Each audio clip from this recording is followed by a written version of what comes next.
Good morning all. In the previous class we have studied about thalamus and the various nuclei which are present here in the thalamus. The nuclei which are present here in the thalamus, they are classified into two ways. One is the anatomical classification and second one is physiological classification. In the previous class we have studied about anatomical classification and also we have seen the names of the nuclei according to physiological classification. In this class we will go in detail about the physiological classification of nuclei and also we will study about the functions of thalamus here. So physiological classification of nuclei on the basis of functions and their projections, thalamic nuclei are classified into 5 groups. This type of classification is also called as Bondo classification. So according to this classification there are 5 groups of thalamic nuclei are there. First one is specific sensory relay nuclei, specific motor nuclei, association or less specific nuclei, non-specific nuclei and limbic system nuclei. The first one is specific sensory relay nuclei.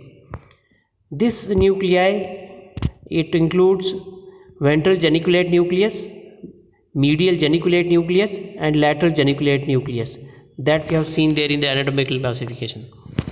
So the function of this group of nuclei here is they mainly project the sensory signals or sensory impulses to distinct areas of cerebral cortex from various places. Then the second group of nuclei are the specific nuclei or specific motor nuclei. Here it includes ventral anterior nucleus and ventral lateral nucleus. So these two nuclei are included in specific nuclei. These nuclei, the main function of these nuclei is they receive motor impulses from cerebellum and corpus striatum and send these motor impulses to cerebral cortex. This is the function of these nuclei. Then the third is association or less specific nuclei. Here the nuclei which are included here are dorsolateral nucleus, posterolateral nucleus and pulvinar. The main function of this nuclei is these nuclei, they send impulses to association areas of cerebral cortex. Then the fourth type of nuclei here are non-specific nuclei. The nuclei which are included here are midline nucleus, intralaminar nuclei and reticular nucleus. The main function of these nuclei is these nuclei, they send impulses to diffuse to different areas of cerebral cortex. Then the fifth one is limbic system nuclei. The limbic system nuclei, here it includes anterior nucleus and dorsolateral nucleus. The function of these nuclei is they send impulses to limbic system of cerebral cortex. So this limbic system, we will study in future classes about this thing. Limbic system is a system which is mainly involved in the motivation, emotion, learning and memory. So this system is located around the cerebral cortex and in the subcortical structures. This system is mainly formed by some of the cortical and subcortical structures. Now next thing is we will continue with the functions of thalamus. The first function of thalamus is relay center. Thalamus forms a relay center. Thalamus forms the relay center for sensations. Impulses of almost all the sensations reach the thalamic nuclei, particularly in the ventral posterolateral nucleus. We have studied in the tracts.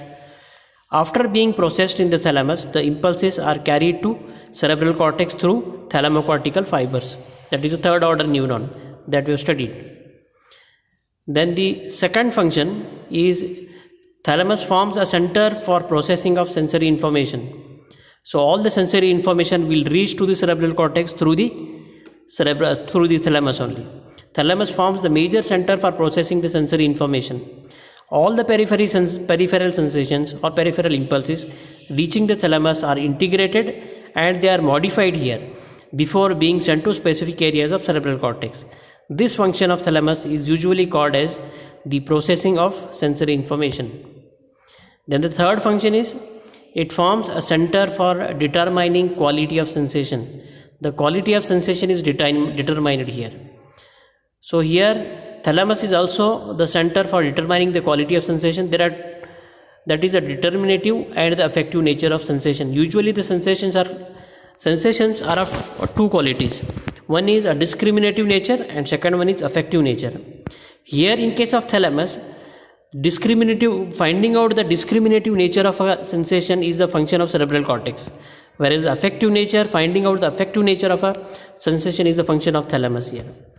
So what is this discriminative nature? Discriminative nature means here it is the ability to recognize the type of sensation, what type of sensation it is, crude sensation, pain sensation, temperature sensation, then location, where exactly that sensation is located, and other details like the discrimination, 2-point discrimination, and all those details.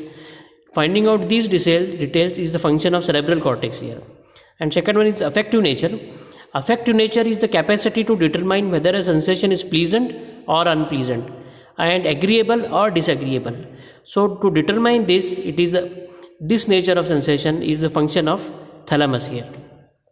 So thalamus will determine whether the sensation is agreeable or disagreeable, whether the sensation is pleasant or unpleasant.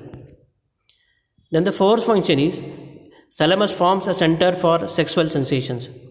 Thalamus forms the center for perception of sexual sensations. Fifth function is thalamus has got a role in arousal and alertness reactions. Because of its connections with nuclei of reticular formation, thalamus plays an important role in arousal and alertness reactions. So that is also a function of it has got a big role in the reflexes. Then sixth one is center for reflex activity. Since the sensory fibers relay here, almost all the sensory fibers are passing through the thalamus only, so it forms a center for many reflex activities. Then the seventh function is it is a center for integration of motor activity. Through the connections with cerebellum and basal ganglia, thalamus serves as a center for integration of motor functions. Many motor functions are integrated here because it has got connections with cerebellum and basal ganglia. So this is about the functions of